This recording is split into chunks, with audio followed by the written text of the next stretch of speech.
Coming up today, sizzle, chop, and stir, the kitchen/classroom for the doctors of tomorrow. How culinary medicine can improve everyone's lives and even treat certain symptoms. Good morning, I'm Jessica Lovell, and welcome to the Morning Medical Update. Food can hurt your health. It can also help your health, and the impact goes way beyond your waistline and your GI tract. More and more health experts are embracing the idea of medicine as food, or food as medicine, where patients are empowered to improve their health through food. Today, we are exploring what that means with two experts, and we will meet someone living with a severe food allergy triggered by a tick bite. But first, Alexis Del Cid takes us inside a culinary medicine class at the University of Kansas Medical Center. Between the dicing, grating, cutting, mixing, chopping, and sizzling, this looks like a regular cooking class. Go ahead and get another cup measure. But these are KU Med School students, and this class is the brainchild of University of Kansas Health System allergist, Dr. Marissa Love. You might be wondering, well, why is an allergist doing cooking classes? Over the years, Dr. Love says she noticed a common thread among her food allergy patients. Many of my patients were underserved in low-income communities, didn't have access to a big box grocery store or a specialty grocery store. Food insecurity and food allergy double burden or food restriction double burden is significant. These will be perfect. Most of them couldn't afford, let alone find, safe and nutritious food, and were overwhelmed when it came to creating the meals themselves. The cost of specialty foods is astronomical compared to, regular foods that don't have gluten-free or milk-free or peanut-free or top 9 free. That looks so good. That looks so good. So Dr. Love reached out to dietetics and nutrition chair at KU Med, Professor Deborah Sullivan, for help developing a culinary medicine class. It's just a great collaboration. The goal? Educate future healthcare workers who will soon have patients of their own with similar struggles of accessibility and affordability, allergies or not. But as soon as you hit C, pull it. Okay. They're going to be dealing with patients that have diabetes, that have obesities, that have heart disease, high blood pressure. It's just important for students to have that lived experience so that they can better relate to their patients and be able to counsel their patients about the importance of healthy cooking and how to get nutritious meals without sacrificing taste. Each course is 3 days long, but Dr. Love has big dreams to one day expand and develop a culinary medicine center for people across the community so they can all learn how to nurture themselves and feed their families safe, nutritious, and affordable meals.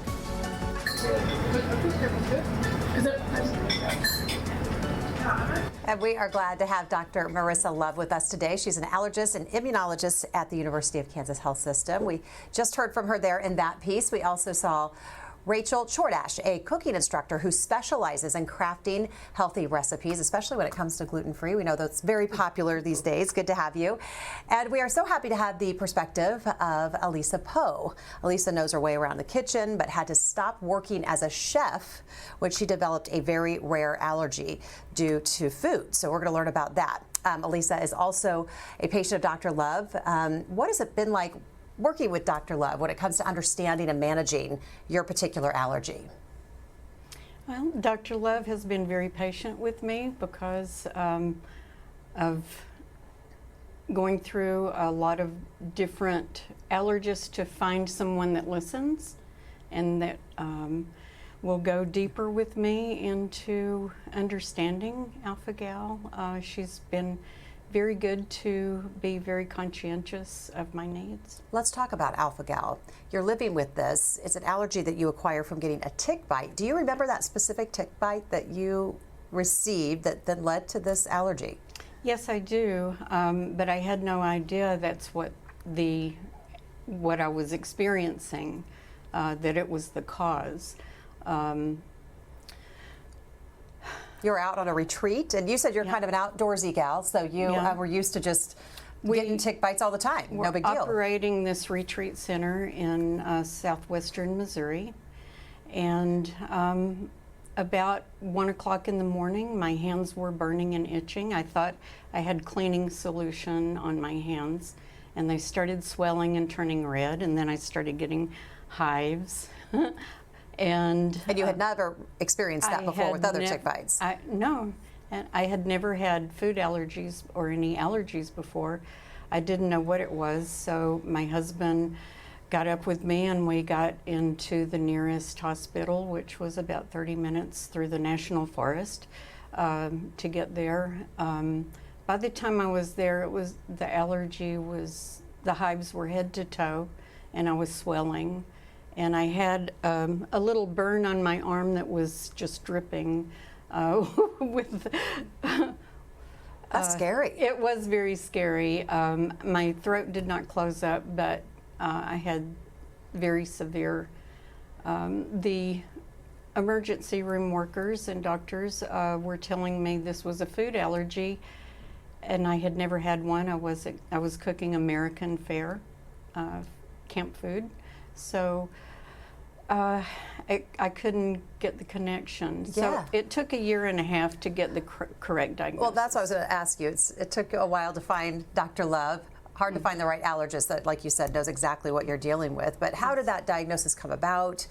How did that happen? And what kind of questions were you asking? Because I remember when I heard of alpha-gal, I had no clue. Right. Well, the emergency room at the hospital didn't know what was causing it. I had no clue. I thought maybe we were living in a log cabin. I thought maybe it was the chemicals in the logs from the log cabin, So I had several trips to the emergency room. Finally, my blood pressure dropped. I hit the ground. On the way down, my husband caught me, and I was blind for an hour as he drove me to the hospital. After that, it was like we were working 90 plus hours a week, so it was hard to even think about taking care of myself and getting to the hospital or to find a doctor at the time. But I found a good doctor. He sent me to an allergist. She didn't know about alpha-gal in Fayetteville, Arkansas. And I had a bad experience because she said, "You're allergic to beef and pork." So I got some lamb chops and had another reaction, so I got a second opinion. This doctor was in Rogers, Arkansas, and he had heard of alpha-gal, which was first discovered in 2007, was the first diagnosis. So, Dr. And good for you getting a second opinion, even when it comes to allergies. We talk about that quite a bit. So what is alpha-gal, for those who may not know? Yeah, so most folks refer to it as alpha-gal, short for alpha-gal syndrome, and it's actually when a person gets bitten by the Lone Star tick, some people afterwards will develop an allergy antibody to one of the sugar compounds that binds the allergen. And so they develop an allergy antibody against that compound, and that compound is only found in four-legged mammalian meats. So beef, pork, lamb, venison is what it's found in. Typically, the fattier the meat, the more of that compound is in there. And then, as I said, not everyone develops a reaction, but some people do. Why are they so severe? Yeah, so it varies. Many times people will get hives, but you can get anything from hives to anaphylaxis to just nausea and vomiting, but they are at high risk of anaphylaxis. Elisa is shaking her head when she mentions some of those other symptoms. You've experienced most of, not all of those? All of them. All of them. So on that note, also, please. I've cooked for people that are at a lower level that can still have Parmesan cheese or powdered milk in a recipe. And what kind of burden has this put on you? We talk about you can't now cook anymore. You can't do your job as a chef. No, correct. I tried several different, like cold kitchen cooking. I've tried cooking in daycares, because there's less meat there. but with all the cheese and the milk, I would have reactions, washing dishes or whatever. Even being in the same room with those type of items? If I'm in a commercial kitchen and beef and pork is being cooked and I breathe the smoke, in a couple of hours I will have some anaphylactic symptoms. Rachel, good to see you today. Hello. So I understand you have a child living with celiac disease? I do. So we know, or I know, but others don't, but I learned because I have a friend with celiac that very strict, no gluten in the diet. So first, how did you learn that your child had celiac? What were any signs, symptoms? Like a lot of families, it was a kind of long journey to get the diagnosis. He had symptoms that a lot of people wouldn't associate with a gastrointestinal disease, an autoimmune disease, starting with mainly respiratory symptoms. So we saw many doctors, went to many different specialists. It wasn't top of mind for a lot of people, so it really took a long time and a lot of work to get a diagnosis. It's like very pinpointed, trying to find that right diagnosis and then the right doctor to do it. So what kind of an adjustment? I know I try to cook for young kids. It's very as hard as it is. Then you have to remove gluten from the diet. How were you cooking for your family? Yeah, it was a huge adjustment for our family.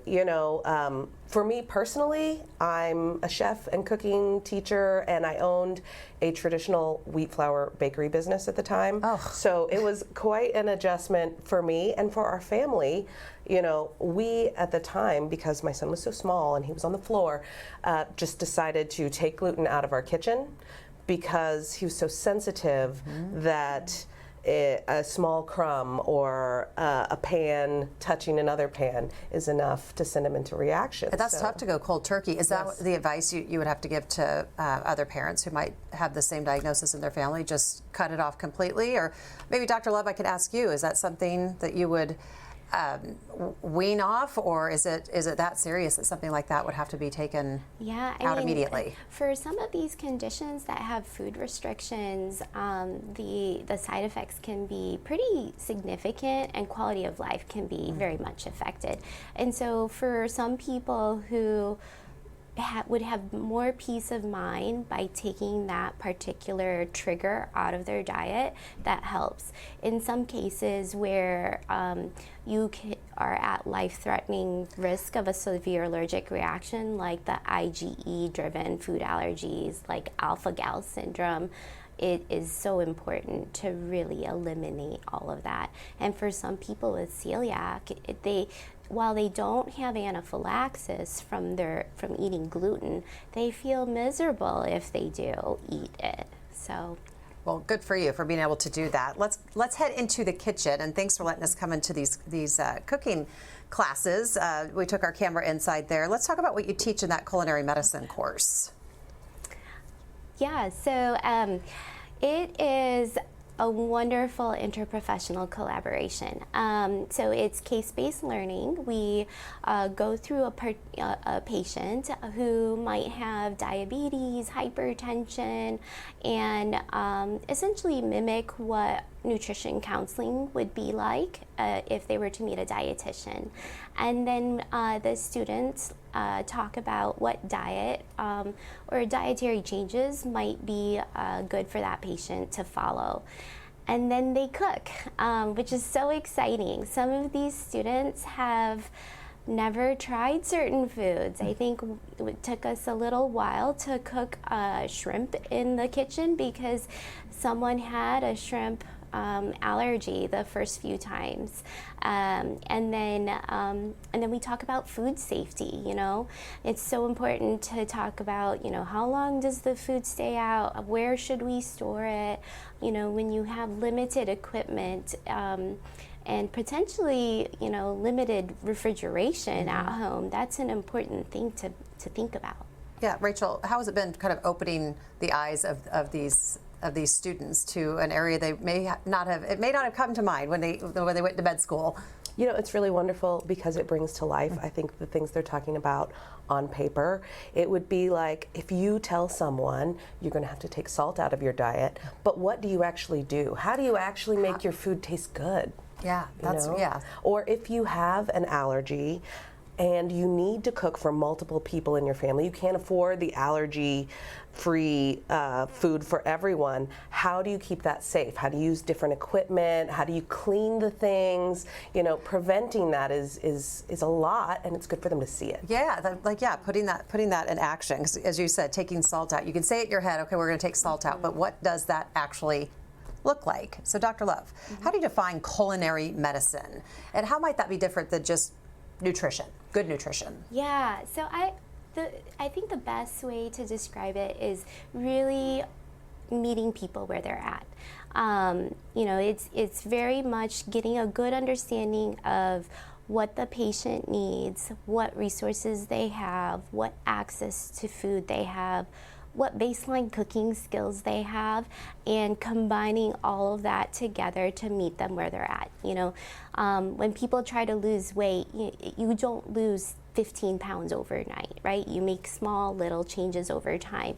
And for some people, you know, they've never eaten salad before. They've never eaten legume before, or black beans. So you have to meet them where they're at because it needs to be sustainable. So taking all of the principles that we learn from nutrition classes, dietetics, medicine, and learning about all of these chronic diet treated related conditions, and bringing that into the kitchen and providing some basic skill. Looking at that video, I noticed all this pop of beautiful color, because it's neat to know that some of those ingredients are grown right here on the KU Med campus. So they go garden to kitchen to table. So Rachel and both Dr. Love, why is it important for people to know where their food comes from and appreciate where their food comes from? It's true. I think it's when you get something that is local, that is fresh, that is from right here,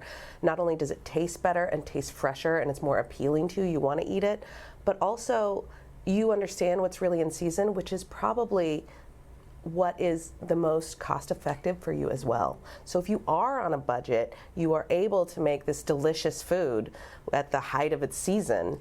And here you can see all around the campus how you can do that just in simple pots. Yeah, that's in small places. Yeah, making that connection, because it all comes back down, like you said, to making it accessible and affordable. Why is that so important? Yeah, so I think you know, many times food prescription pantries often give you just a bag. If you're food insecure, you meet the criteria, they just give you a bag, and you don't get to choose what food is in there. So utilizing fresh farmers markets, fresh food, fresh produce allows for choice, allows for some dignity when you're shopping. There's no shame when you're shopping for fresh foods, and it's healthier. We talk about in our class the amount of time it takes for fresh produce to get to a big box grocery store. And it looks beautiful, but it looks beautiful because there's several things that are sprayed on it, potentially. And whereas you could go to your backyard or the local garden and pick carrots directly out of the of the soil and eat it later today. Well, and it's the appreciation of the food. And like you said, with a little research, you can learn what's in season, and then kind of take the power back, put the power back in the hands of those patients. So let's talk about bees. There's a beehive here on the campus. Do you use honey in the class, I take it? We do. So my students in June actually were tasked with a garden tour where they took us all around all the different gardens and developed recipes with the different herbs and things from the gardens on KUMC campus. and we ended at the beehives. So we have 80,000 bees on campus, and we're so fortunate that BKC, shout out to them, they manage the beehives, and it's a collaboration between them and the Botanic Gardens at KUMC. Those 80,000 beehives pollinate all of our plants and produce for about a 2-mile radius. So Very it's so cool. Lots going on. I love that. Be sure to ask your questions. You can use the chat on YouTube or Facebook. You can email the Medical News Network. Information is right there on your screen. So, Elisa, I'm curious about your mental health because it's tough. You're having to give up foods you love and easy access foods like meat and cheese and milk, and then you have to give up your job. How did you cope with that mentally? It was very difficult to finally come to the realization that I had to just stop. You know, I kept trying different jobs, different situations.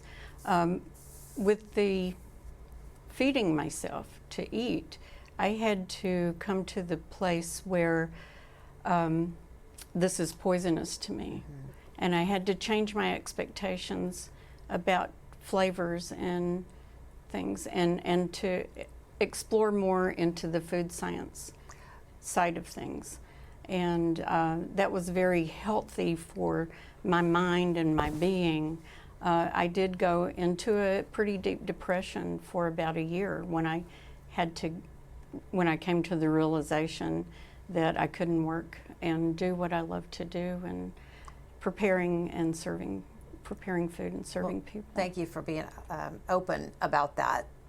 We know people do struggle with mental health when they're dealing with a physical health issue, but you said you have you reclaimed joy in cooking. I think you shared some photos with us of some of your recent creations. Yes, these look pretty amazing. So tell us about them. Vegan cucumber sandwiches with a plant-based cream cheese and cucumbers and a little onion and a little vegan mayonnaise. This is an apple tart. And yeah, just, is that mine?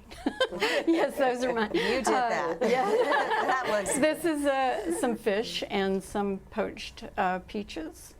Have you enjoyed the challenge of trying to make things taste? Yes. Have you kind of, okay. Yes, and our son moved back in with us during COVID, and he, of course, has cooked with me since he was in a high chair.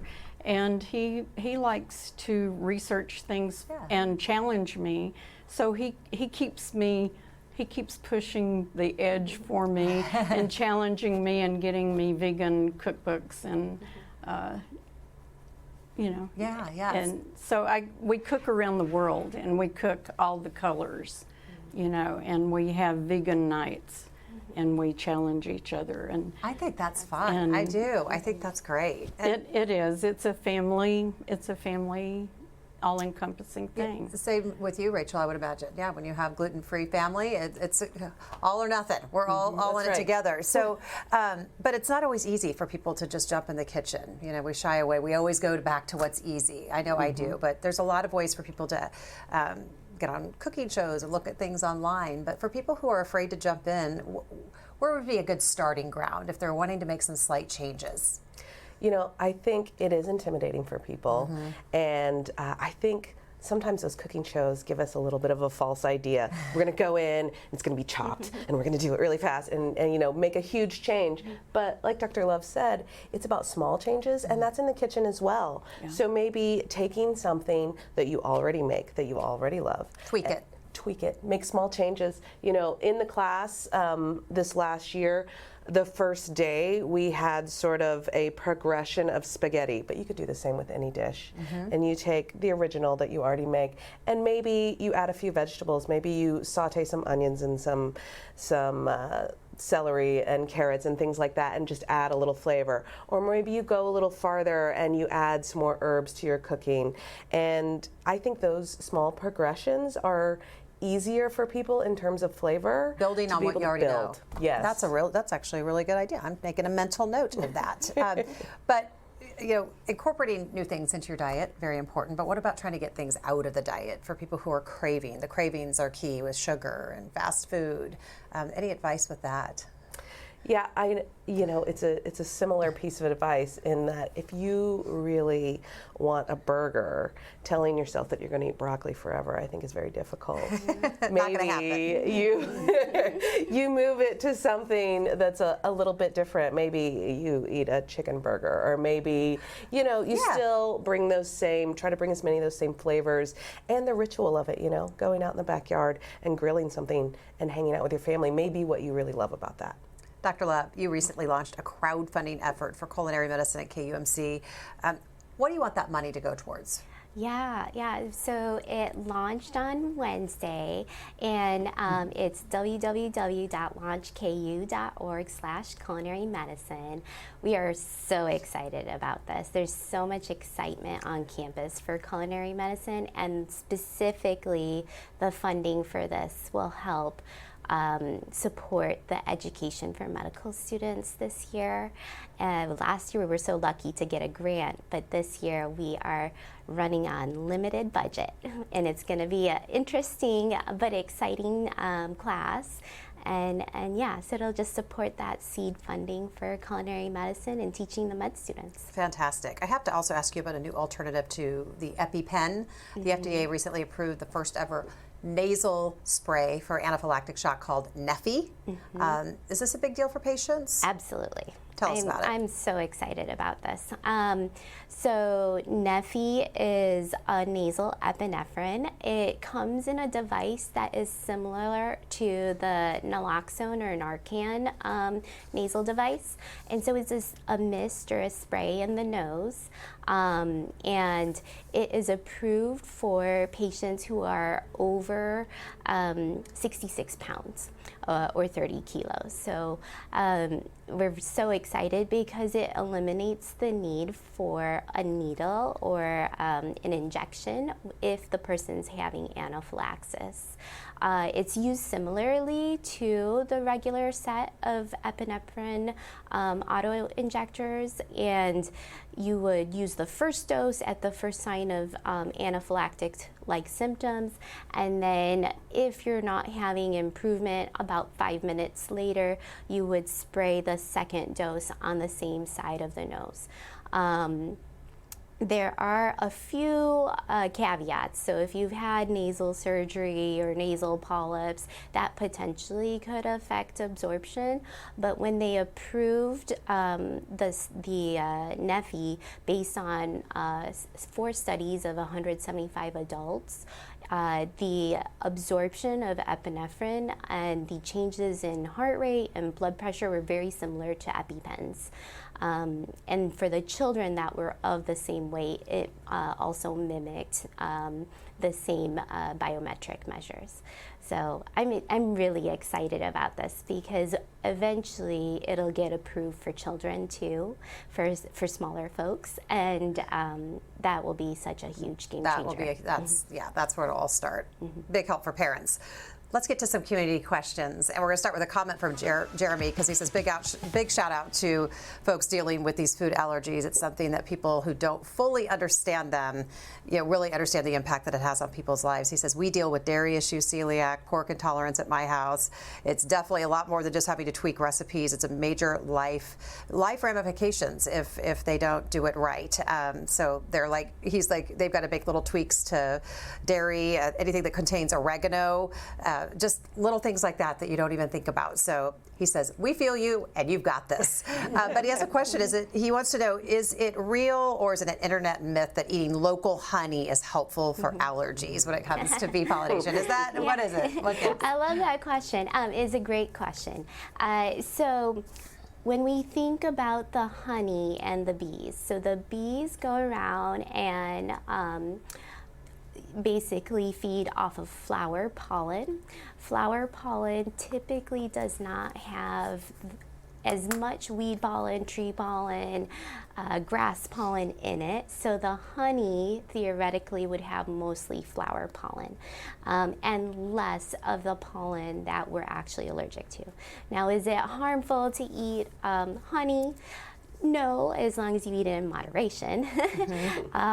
Could you get a little bit of an effect from potentially eating local honey? possibly, but the research is not clear. Okay, because I admit, I always look for the little local sticker on there thinking I'm doing something really great. But well, you are. You're supporting local, absolutely. So I'm going to keep doing it. And I don't have any weird allergies, so I'm good. But yeah, I will keep hitting that local button for sure. Question from Amy. How do you define processed and ultra-processed foods? Yeah, so I might actually defer that one to Chef Rachel because she's an expert in this. Well, processed and ultra processed. So a processed food would be really any food that has undergone a transformation. So say cheese would be a processed food, right? But you could make that at home. I could teach you how. I could go to your house and with a little bit of vinegar. Cheese. Absolutely. You could get a gallon of milk and Rachel. I'd give you a spoonful of vinegar. Boom, you have ricotta cheese, and then we could take it from there. It would be a small transformation. Bread is a processed food. They've milled the grain into flour, already a processed food. You combine some things, you get bread.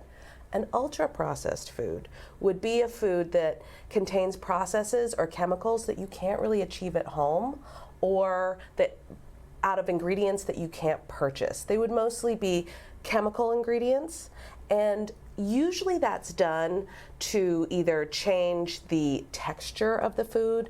Let's say you want the really squishy bread or donuts that just, you know, or you want it to have a longer shelf life. They're really in there to preserve it so it will last a really long time. Because if you and I made cheese together, you know, that you would have to eat it or it would go bad.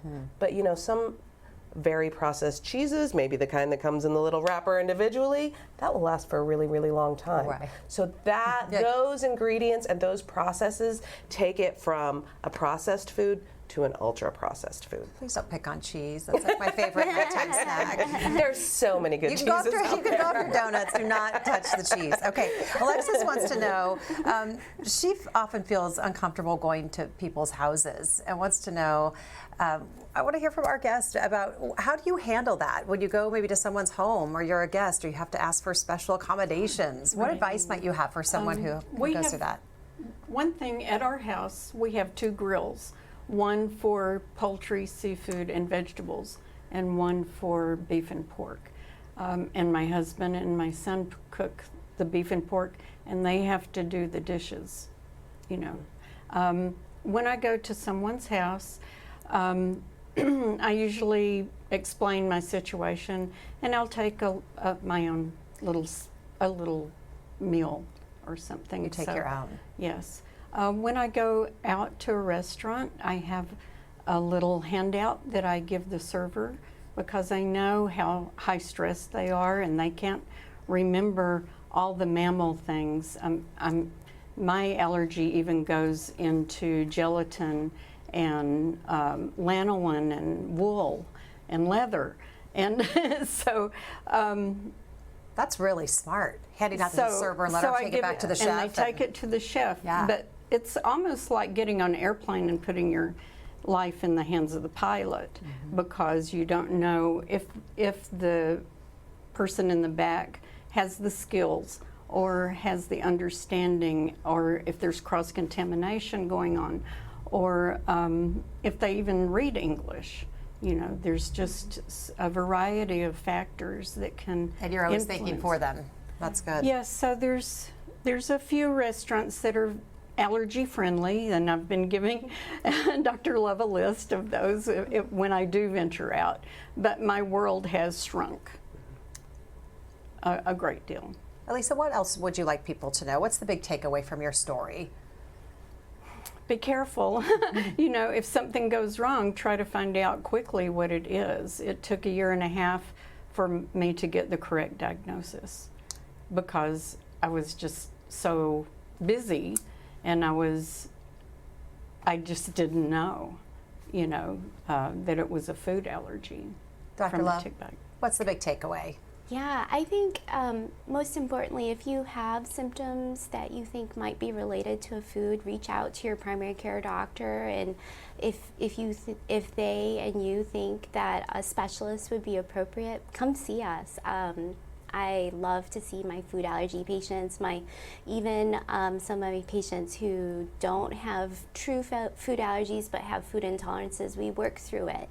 And I think Elisa is a great example, and Chef Rachel are great examples of, even though there's this restriction, you can be successful and enjoy life.